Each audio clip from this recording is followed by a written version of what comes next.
कल बताया जा रहा था कक्षा 11 का जो लास्ट चल रहा था उसमें आज ये अंतिम लेसन है ध्वनि में डॉपलर प्रभाव। और आज जब ये समाप्त हो जाएगा उसके बाद कक्षा 12 का फर्स्ट पेपर का पहला लेसन हम कल से शुरू करेंगे और उसका नोट सभी लोगों को तैयार करना होगा। नोट अपना नोटबुक ले लेंगे आज और कल हम हेडिंग बाय हेडिंग शुरू करेंगे कक्षा 12 का। सभी लोग नोट बढ़िया से तैयार करेंगे और हर एक नोट पर जो हेडिंग होगी सूत्रों का निगमन होगा, उस पर न्यूमेरिकल क्वेश्चन दिया होगा, सभी क्वेश्चनों को सॉल्व करना होगा। नहीं आएगा पूछेंगे तो फिर बताया जाएगा।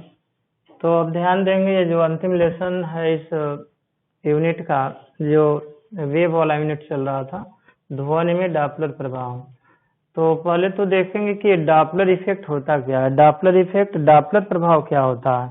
जैसा कि देखे भी होंगे, देखिए है कि कोई साउंड सोर्स मतलब ध्वनि स्रोत हो और वह ध्वनि स्रोत ध्वनि उत्पन्न करते हुए यदि स्थिर श्रोता से दूर जा रहा हो या स्थिर श्रोता की ओर आ रहा हो तो उस ध्वनि स्रोत की आवृत्ति या तो बढ़ती हुई या नहीं तो घटती हुई प्रतीत होती है। जैसे देखे होंगे रेल का इंजन सीटी बजाता हुआ प्लेटफार्म पर खड़े व्यक्ति से जब दूर जाता है तो उसकी आवृत्ति धीरे धीरे घटती जाती है, कम आवृत्ति की ध्वनि सुनाई देती है और अंत में बिल्कुल ही नहीं सुनाई देती है।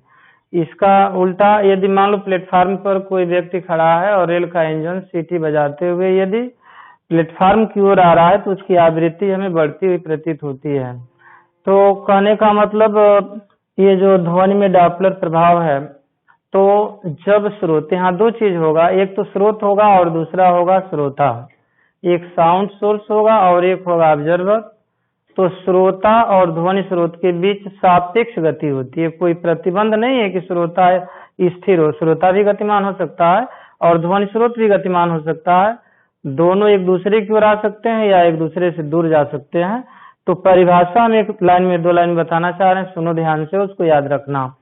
जब ध्वनि स्रोत और श्रोता के बीच सापेक्ष गति होती है तो श्रोता को सुनाई देने वाली आभासी आवृत्ति में होने वाले परिवर्तन को ध्वनि में डॉपलर प्रभाव कहते हैं, डॉपलर इफेक्ट इन साउंड।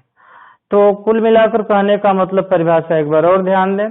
जब ध्वनि स्रोत और श्रोता के बीच सापेक्ष गति होती है तो श्रोता को सुनाई देने वाली आभासी आवृत्ति में होने वाले परिवर्तन को ध्वनि में डॉपलर प्रभाव कहते हैं। इसका व्यंजक भी है, इसमें न्यूमेरिकल क्वेश्चन भी इम्पोर्टेंट है। तो हम अब सिद्ध करेंगे इसके बाद कि कैसे आभासी आवृत्ति में परिवर्तन कैसे होता है, कैसे आवृत्ति घटती है या कैसे आवृत्ति बढ़ती है, इसका आज हमें अध्ययन करना है। तो अब हम पहली हेडिंग में दिखाना चाहेंगे कि ध्वनि स्रोत जो साउंड सोर्स होगा उसको क्या करेंगे कि गतिमान करा दें और ऑब्जर्वर को, श्रोता को, ध्वनि जो सुनने वाला श्रोता है उसको हम स्थिर कराएंगे। तो हेडिंग होगी इसमें, ध्यान देंगे। पहला नंबर होगा जब ध्वनि स्रोत स्थिर श्रोता की ओर गतिमान हो। जब ध्वनि स्रोत स्थिर श्रोता की ओर गतिमान हो, तो स्थिर श्रोता की ओर गतिमान हो, पहला ये है। तो इसमें देख रहे हैं कि स्थिर कौन है, जब ध्वनि स्रोत स्थिर श्रोता की ओर, मतलब जब गतिमान ध्वनि स्रोत स्थिर श्रोता की ओर मतलब गतिमान हो। जब ध्वनि स्रोत स्थिर श्रोता की ओर गतिमान हो मतलब ये समझेंगे कि ध्वनि स्रोत गतिमान है और ये श्रोता क्या है, स्थिर है।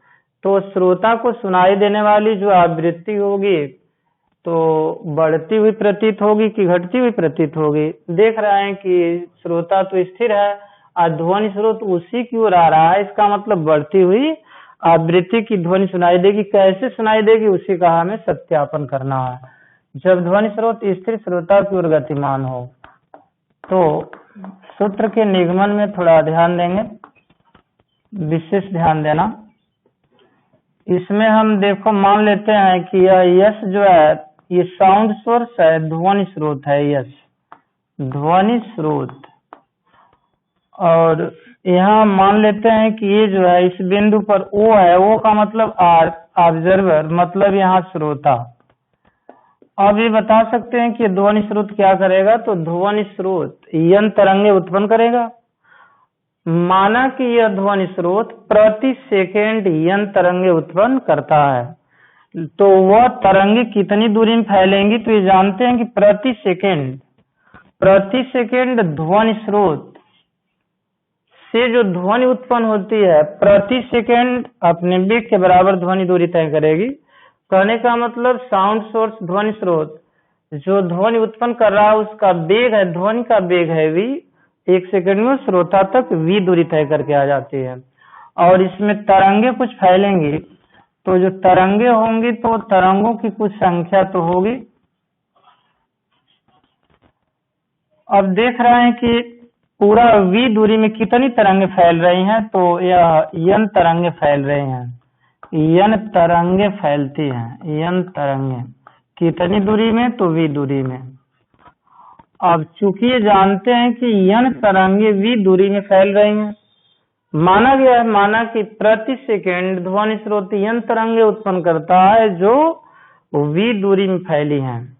अब चूंकि हमें वेव लेंथ से मतलब है, एक तरंग की लंबाई को ही हम तरंग दैर्घ्य कहते हैं, तो n तरंग कितनी दूरी में, v दूरी में। तो एक जो तरंग होगी जितनी दूरी में फैलेगी वही उसका क्या होगा, तरंग दैर्घ्य होगा।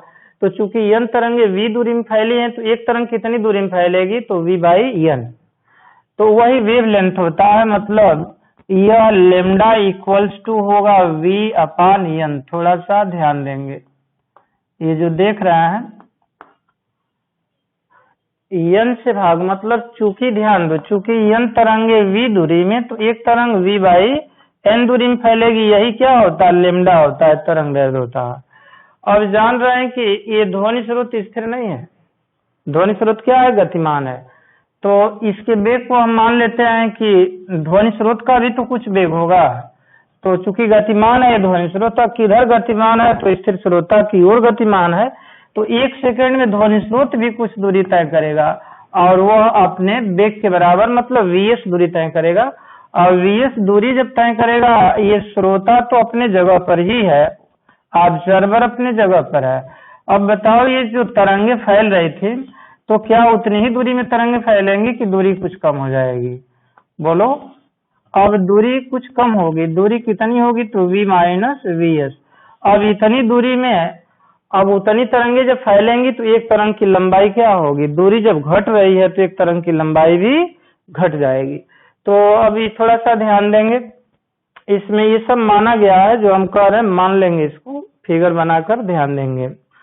अब श्रोता को सुनाई देने वाली हमें आभासी आवृत्ति से मतलब है, तो चूंकि ध्वनि स्रोत जानते हैं, चूंकि वो तो देख रहे हैं, चूंकि ध्वनि स्रोत श्रोता की ओर गतिमान है, चूंकि ध्वनि स्रोत किधर गतिमान है, चूंकि ध्वनि स्रोत श्रोता की ओर गतिमान है, श्रोता की ओर गतिमान है, और गतिमान है, अतः ध्वनि तरंग की तरंग दैर्घ्य क्या होगी, अतः ध्वनि तरंग की तरंग दैर्घ्य, ध्वनि की तरंग दैर्घ्य वेवलेंथ तरंग दैर्घ्य लेमडा डैश इक्वल टू, तो अभी हम बता रहे थे v अपान n होगा, लेकिन v अपान n नहीं लिखेंगे, क्या लिखेंगे, v माइनस vs अपान ये होगा n। अब इसमें थोड़ा सा ध्यान देना है, जब n तरंग दैर्घ्य घट रहा है तो आवृत्ति भी घटेगी कि नहीं घटेगी, श्रोता को सुनाई देने वाली आभासी आवृत्ति, इसलिए श्रोता को सुनाई देने वाली आभासी आवृत्ति, इसलिए श्रोता को सुनाई देने वाली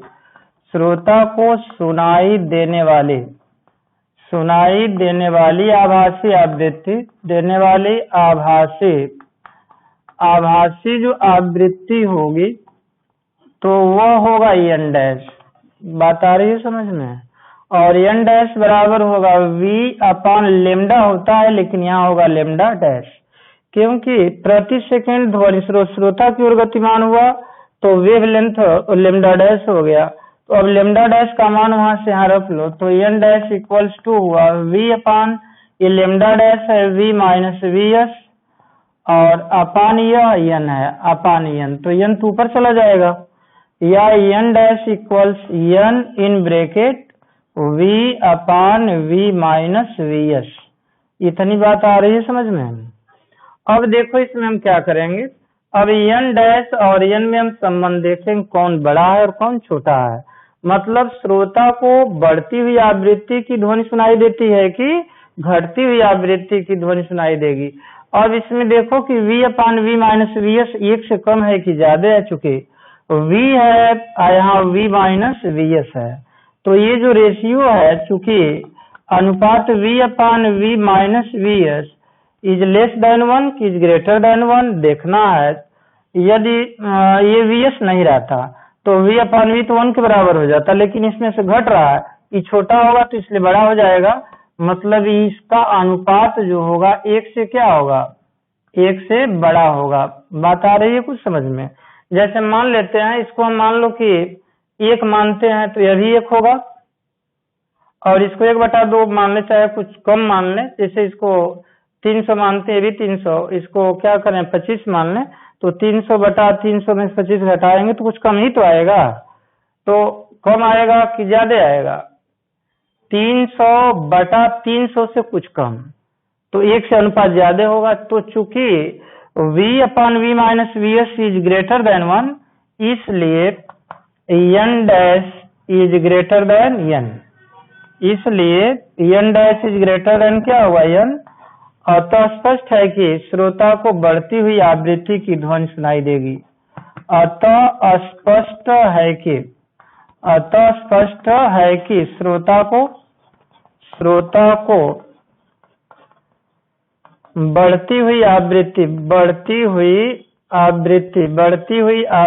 की ध्वनि सुनाई देगी, बढ़ती हुई आवृत्ति की ध्वनि सुनाई देगी, बढ़ती हुई आवृत्ति की ध्वनि सुनाई देगी। अब इसमें देखो ये कोई जरूरी नहीं कि ध्वनि स्रोत जो है श्रोता की ओर ही जाए, ध्यान देना है इधर। यदि ये ध्वनि स्रोत यदि श्रोता से दूर जाना प्रारंभ कर दे तो जहां माइनस है माइनस नहीं रहेगा, अब क्या हो जाएगा प्लस हो जाएगा। तो ये तो हो गया जब ध्वनि स्रोत स्थिर श्रोता से दूर गतिमान हो, स्थिर श्रोता से दूर जा रहा हो, इस तरह से। ये दूसरी हेडिंग होगी, ध्यान देंगे सभी लोग दूसरे नंबर पर। जब ध्वनि स्रोत चाहे इसी में, ये दूसरा नंबर हम नीचे लिख दे रहे हैं, ध्यान देंगे सभी लोग। ये तो पहले नंबर पर रहा, इसमें दूसरा नंबर ध्यान देंगे। जब ध्वनि स्रोत श्रोता से दूर जा रहा हो, श्रोता से दूर जा रहा हो, तो दूर जा रहा हो तो n डैश इक्वल सीधे हम लिखेंगे, ध्यान देना यहाँ n in bracket v upon v plus v S लिखेंगे। फार्मूला याद रखना, प्लस इसलिए कि अब उसको घटती हुई आवृत्ति की ध्वनि सुनाई देगी, और ये भी जानते हैं दूरी बढ़ेगी तो यहाँ जोड़ेंगे ही तो घटाएंगे नहीं। अब ये देख रहे हैं कि v upon v plus v s का मान 1 से कम होगा, तो 1 से कम होगा तो n डैश का मान n से क्या होगा कम हुआ। तो चूंकि ध्यान देंगे चूंकि v upon v plus v s is less than 1, इसलिए n dash is less than n। अतः श्रोता को घटती हुई आवृत्ति की,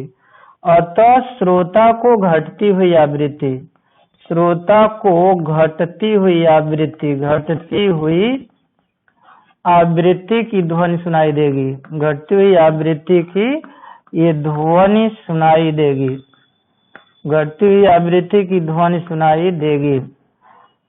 तो इस तरह से देखा गया कि जब ध्वनि स्रोत और श्रोता के बीच सापेक्ष गति होती है तो श्रोता को सुनाई देने वाली आभासी आवृत्ति n डैश में होने वाले परिवर्तन को कहा गया ध्वनि में डॉपलर प्रभाव, डॉपलर इफेक्ट इन साउंड। अब देखना इसके बाद, अभी तो देख लिए डॉपलर प्रभाव में जब ध्वनि स्रोत स्थिर श्रोता की ओर गतिमान था, अब जानते हो अब वो श्रोता को ही गतिमान करा दिया जाए और ये जो ध्वनि स्रोत है इसको क्या कर दिया जाए, स्थिर कर दिया जाए।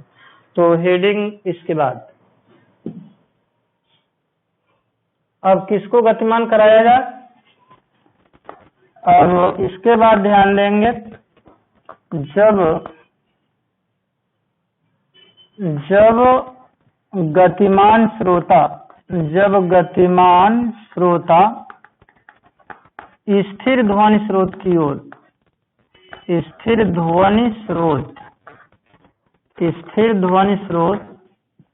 जब गतिमान श्रोता स्थिर ध्वनि स्रोत की ओर जा रहा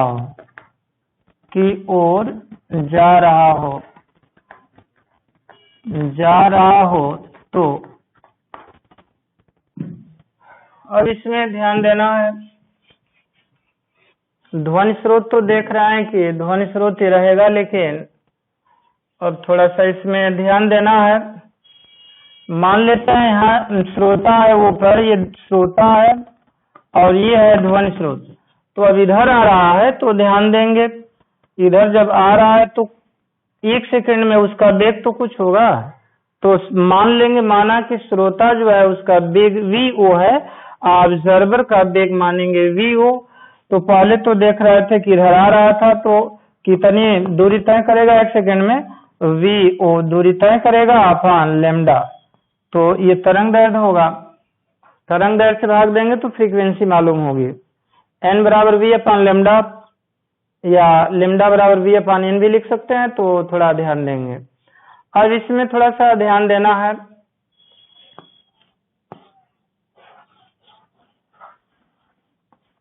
इतनी जो तरंगे हैं सुनेगा वो, अब कितनी तो देख रहे हैं वो पर था तो n तरंगे सुन रहा था श्रोता, लेकिन जब 1 सेकंड में स्थिर ध्वनि स्रोत की ओर आएगा तो n तरंगों के अतिरिक्त vo दूरी में फैली तरंगों को भी सुनेगा, और उनमें फैली हुई तरंगे हैं vo अपॉन लेमडा, तो उसमें हम जोड़ेंगे, थोड़ा सा ध्यान देना है।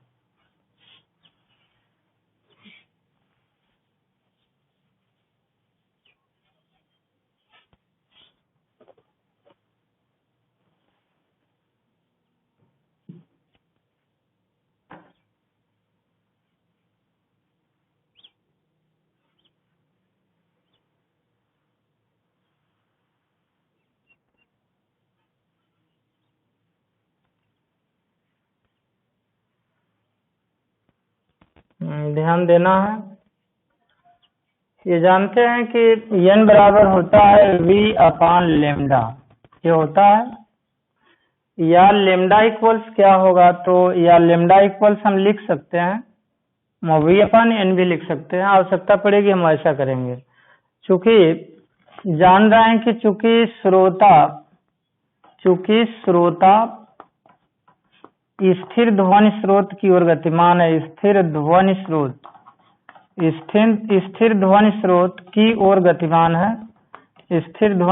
की ओर गतिमान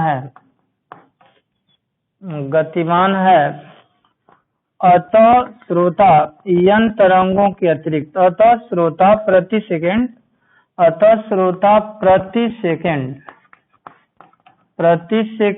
n तरंगों के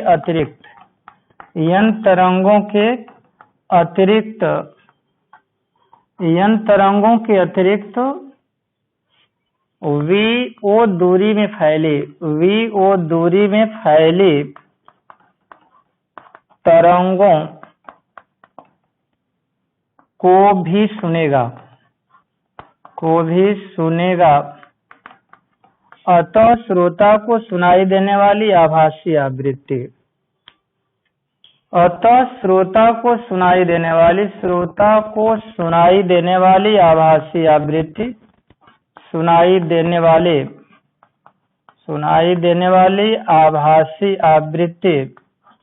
तो आभासी आवृत्ति को अभी हम कहें कि n डैश से मान लेना। तो ये हो गया, जब n डैश लिखेंगे तो n डैश में तो n रहेगा ही, लेकिन vo दूरी में कितनी तरंगे फैली हैं, तो vo अपॉन लेमडा, तो यहाँ हम लिख लेंगे vo अपॉन लेमडा। अब इसमें n का मान जो होगा, तो n का मान तो यहाँ से देख रहे हैं मान रखा भी जा सकता है या लेमडा का मान रखा जा सकता है। तो वहां से लेमडा का मान हम क्या लिखेंगे, या लेमडा इक्वल्स जान रहे हैं क्या लिखेंगे, तो v अपान हो जाएगा n भी हो जाएगा, बोलो हो जाएगा कि नहीं होगा? तो लेमडा का मान रख लिया जाए वहां से, तो n dash equals n plus v ओ अपान लेमडा का मान तो वी अपान एन है, तो एन तो ऊपर चला जाएगा, स्वतः ऊपर जाएगा और ऊपर जाकर एन कॉमन हो जाएगा। तो एन डैश, तो एन कॉमन जब लेंगे तो यहाँ तो 1 बचेगा, लेकिन यहाँ क्या बचेगा? V O upon we.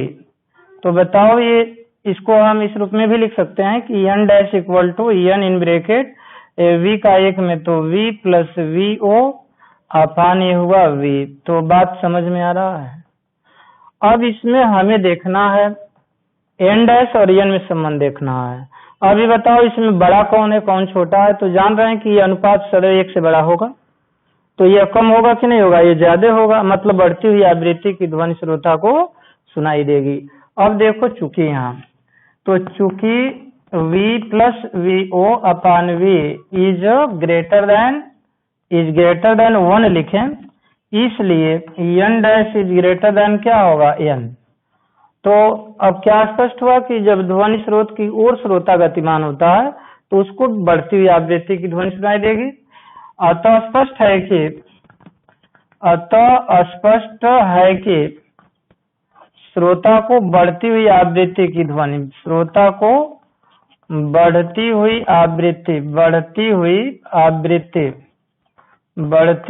आवृत्ति की ध्वनि सुनाई देगी, बढ़ती हुई आवृत्ति की ध्वनि सुनाई देती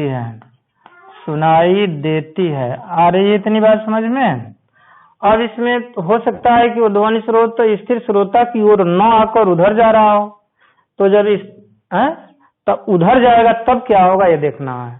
तो इसमें हम लिख दे रहे हैं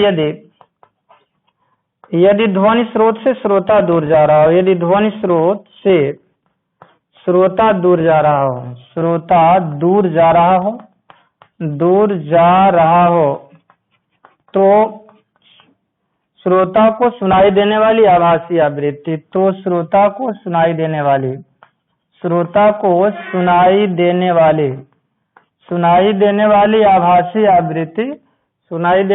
आभासी आवृत्ति एन डैश, ये आभासी जो आवृत्ति होगी, आभासी आवृत्ति एन डैश, तो एन डैश इक्वल्स क्या लिखा जाएगा? तो थोड़ा सा इसमें ध्यान देंगे। अब उसको अतिरिक्त तरंगे नहीं सुनाई देंगी, जैसे एन तरंगे सुन रहा है ना, तो उससे कुछ कम तरंगे सुनेगा वो, तो ये जो प्लस है उसके जगह पर क्या करेंगे? माइनस कर देंगे, सूत्र में सिर्फ माइनस हो जाएगा। N dash equal to N और in bracket V minus V O upon we.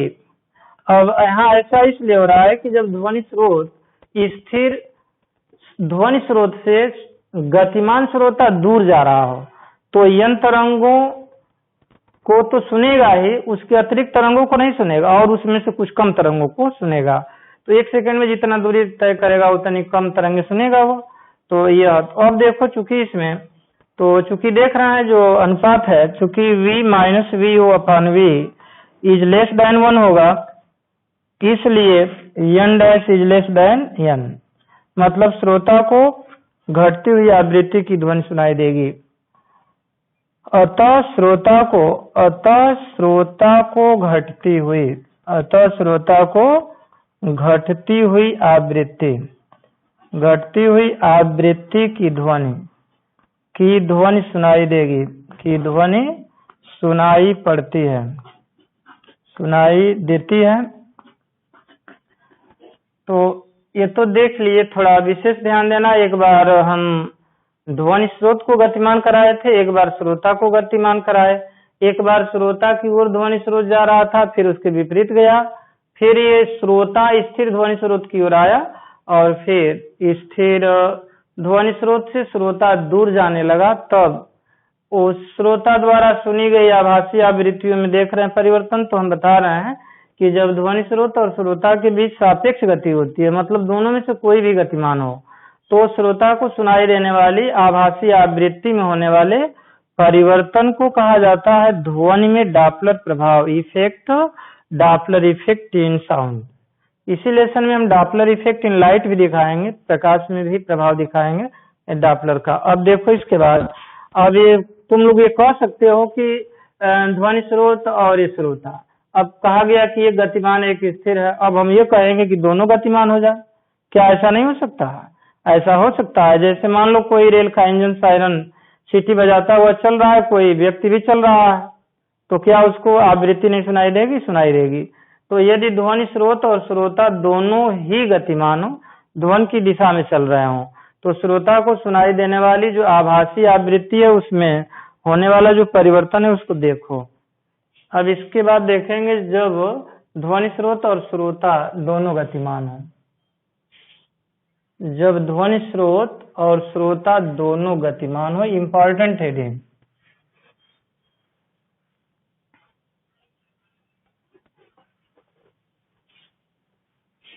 जब ध्वनि स्रोत और श्रोता दोनों गतिमान हो, जब ध्वनि स्रोत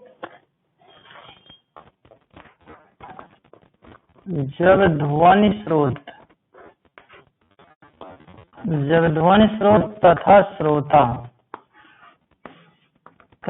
श्रोता दोनों ध्वनि की दिशा में गतिमान हो, ध्वनि की दिशा में गतिमान हूं।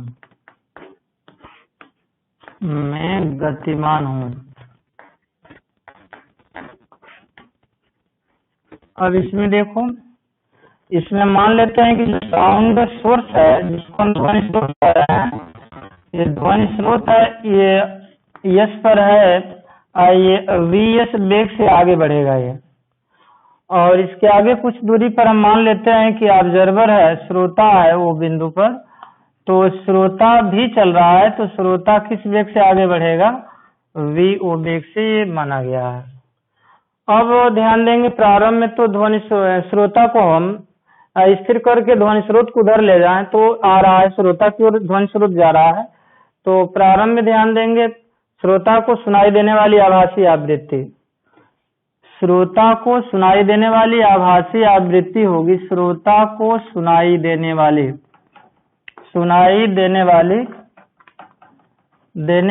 आभासी आवृत्ति, आभासी जो आवृत्ति होगी N1 मान लेंगे, और N1 बराबर अभी हम बताए हैं कि N1 बराबर N, और इन ब्रैकेट बताया गया है कि V/V माइनस VS, ये बताया गया है। लेकिन ये देख रहे हैं कि ध्वनि स्रोत तो गतिमान है, श्रोता भी गतिमान है, परंतु श्रोता भी गतिमान है, परंतु श्रोता भी गतिमान है, और गतिमान है तो ध्वनि स्रोत से तो दूर जा रहा है, गतिमान है, अतः श्रोता को सुनाई देने वाली आभासी आवृत्ति, श्रोता को सुनाई देने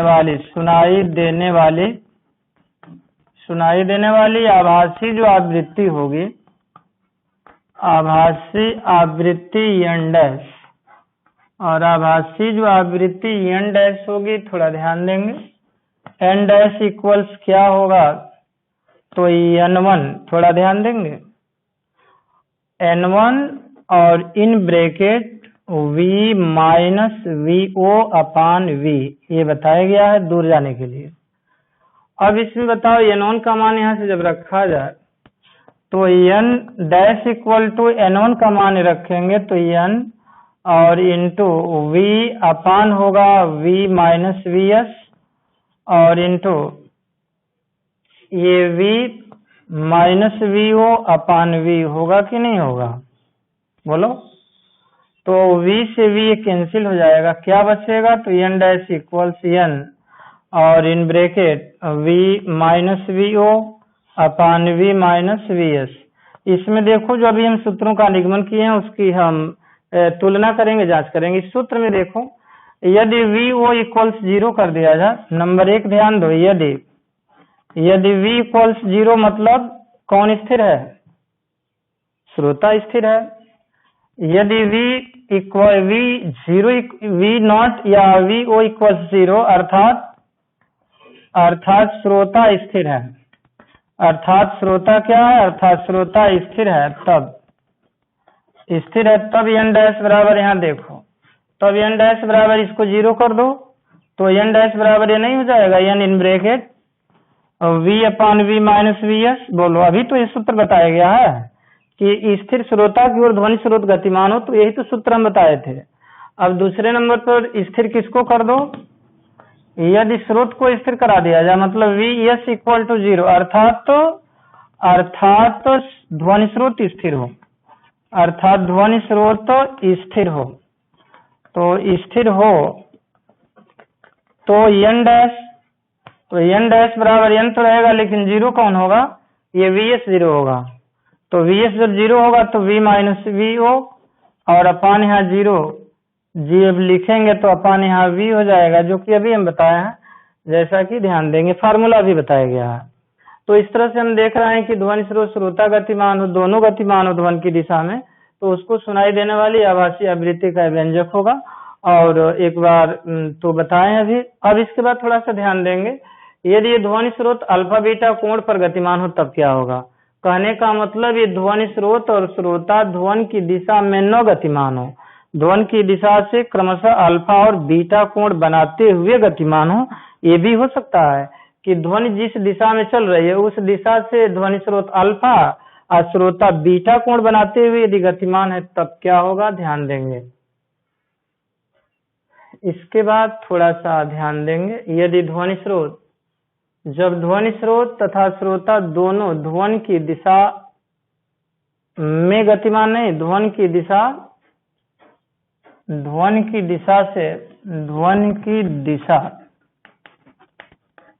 से अल्फा, मतलब ध्वनि स्रोत अल्फा वो बीटा कोण पर गतिमान है, ध्वनि की दिशा से अल्फा और बीटा कोण पर ये गतिमान हो तब ध्यान देंगे। तब ये फार्मूला जो देख रहे हैं इसमें थोड़ा सा ध्यान देंगे, n डैश इक्वल्स होगा, केवल हम सूत्र लिखेंगे, v माइनस देख रहे हैं v वो किसका है, तो ये श्रोता का है और एंगल है श्रोता का बीटा, तो vo cos बीटा और अपान v माइनस vs तो रहेगा लेकिन उसका एंगल लेंगे cos अल्फा। ये फार्मूला याद रखना है, यदि ध्वनि स्रोत और श्रोता दोनों ध्वनि की दिशा से अल्फा और बीटा एंगल पर यदि गतिमान हो तो ये फार्मूला लगाएंगे। अब इसके बाद देखेंगे डॉपलर इफेक्ट इन लाइट, मतलब प्रकाश में डॉपलर प्रभाव। ये तो ध्वनि में हो गया, प्रकाश में देखेंगे डॉपलर प्रभाव, प्रकाश में डॉपलर प्रभाव, Doppler effect in light, Doppler effect in light, Doppler effect in light. इसके बाद विशेष ध्यान देना होगा, लेसन की अंतिम हेडिंग होगी और ये इसमें हम डॉपलर प्रभाव तो दिखाएंगे लाइट में, डॉपलर विस्थापन भी देखेंगे, विश्व का प्रसार रेड शिफ्ट भी देखेंगे। उसके बाद तो लेसन अभी समाप्त हम कर दे रहे हैं। अब इसके बाद देखो बात है यहाँ प्रकाश में डॉपलर, तो प्रकाश सुनाई तो देता नहीं, प्रकाश दिखाई देता है, सुनाई नहीं देता प्रकाश। तो इसमें परिभाषा हम कैसे देंगे, जब प्रकाश स्रोत, अभी तो वहां ध्वनि स्रोत था लेकिन यहाँ होगा प्रकाश स्रोत और प्रकाश स्रोत को देखने वाला प्रेक्षक होगा, तो परिभाषा कैसे देंगे, जब प्रकाश स्रोत एवं प्रेक्षक के बीच सापेक्ष गति होती है तो प्रेक्षक को दिखाई देने वाले प्रकाश की आवृत्ति में होने वाले आभासी परिवर्तन को कहा जाता है प्रकाश में डॉपलर प्रभाव। कहने का मतलब जब प्रकाश और प्रेक्षक के बीच, प्रकाश स्रोत और प्रेक्षक के बीच सापेक्ष गति होती है तो प्रेक्षक को दिखाई देने वाले प्रकाश की आभासी आवृत्ति में होने वाले परिवर्तन को प्रकाश में डॉपलर प्रभाव कहते हैं। अभी बात यहाँ है प्रकाश में डॉपलर प्रभाव, तो यह जो डॉपलर इफेक्ट इन लाइट है वहां तो देख रहे थे कि कौन गतिमान है, श्रोता एक बार गतिमान हुआ, एक बार श्रोता ही गतिमान हो गया, दोनों का सूत्र अलग अलग आ रहा था। लेकिन इसमें ये जो प्रकाश में डॉपलर प्रभाव इस बात पर निर्भर नहीं करेगा कि प्रेक्षक गतिमान है कि प्रकाश स्रोत गतिमान है, या प्रेक्षक गतिमान हो या प्रकाश स्रोत गतिमान हो, दोनों के लिए फार्मूला एक ही होगा। तो अब देखना है थोड़ा सा ध्यान देना है। इसमें सापेक्षिकता का सिद्धांत लगाएंगे। लेमडा बराबर जानते हैं कि ये होता है v अपान, तो इसमें थोड़ा सा ध्यान देंगे। जो प्रकाश की वास्तविक आवृत्ति होगी उसको न्यू मानेंगे, प्रकाश की चाल को c मानेंगे, और जो तरंग दैर्ध्य होगी उसको लेमडा मान लेंगे। तो लेमडा इक्वल्स या आवृत्ति न्यू इक्वल्स होगा c अपान लेमडा होगा, तथा आभासी आवृत्ति तथा प्रकाश की आभासी जो आवृत्ति होगी, आभासी आवृत्ति न्यू डैश मानेंगे, और ये न्यू डैश बराबर जब लिखेंगे तो प्रकाश की चाल तो सी रहेगी लेकिन वेवलेंथ लेमडा डैश होगा। अब इसमें ध्यान देना है, सिद्धांत लगाएंगे सापेक्षिकता का सिद्धांत से देखेंगे। श्रोता को जो आभासी आवृत्ति सुनाई दे रही है उसके आभासी आवृत्ति जो दिखाई दे रही है उसमें संबंध देखेंगे तो ये होता है न्यू डैश। तो न्यू डैश इक्वल्स होता है न्यू, ये सिद्धांत से होगा, सिद्धांत से ये अंडर रूट होगा 1 minus v upon c upon 1 plus v upon c, जहाँ v होगा प्रकाश स्रोत अथवा प्रेक्षक का वेग और c है प्रकाश की चाल। न्यू डैश का मान वहां से रखेंगे तो c अपान लेमडा डैश, और इसका मान रखेंगे तो c upon lambda under root 1 minus v upon c upon 1 plus v upon c होगा। c से c तो कट जाएगा। अब यहाँ क्या होगा, तो लेमडा इधर लाएंगे तो लेमडा अपान लेमडा डैश, और यह इक्वल्स अंडर रूट हुआ 1 minus v upon c upon 1 plus ये हुआ 1 प्लस हुआ v अपान c। अब अंडर रूट का मतलब जानते हैं कि पावर 1/2 होता है। लेमडा अपान लेमडा डैश इक्वल्स हुआ 1 माइनस v अपान c का पावर 1/2, और इंटू यहाँ भी ध्यान देंगे, यहाँ ध्यान देना है। इसमें जो देख रहे हैं कि 1 प्लस है v अपान c, लेकिन पावर यहाँ 1/2 प्लस में ऊपर ले जाएंगे तो पावर माइनस में हो जाएगा हाफ। या लेमडा अपान लेमडा डैश इक्वल्स हुआ 1 माइनस v बाई c, तो यहाँ 1/c तो हम लिखेंगे 1/c। तो द्विपद यदि प्रमेय लगाएंगे तो 1 minus 1/2 into v upon c plus dash dash, और ये चिन्ह जो देख रहे हैं माइनस, तो 1 पावर माइनस 1/2 1 होगा, और ये प्लस जो है माइनस पे माइनस हो जाएगा, माइनस हो जाएगा 1/2 v upon c plus dash dash. इसमें देख रहे हैं दोनों ये द्विपद प्रमेय से है, मैथ में द्विपद प्रमेय बताया जाएगा, द्विपद प्रमेय से। और इसमें देखो दोनों ब्रैकेट में एक ही चीज है, तो हम लिख सकते हैं कि लेमडा अपान lambda dash equals 1 minus v अपान 2c का ये होल स्क्वायर लिखा जा सकता है। तो अब क्या किया जाए, तो ध्यान देना इसके बाद,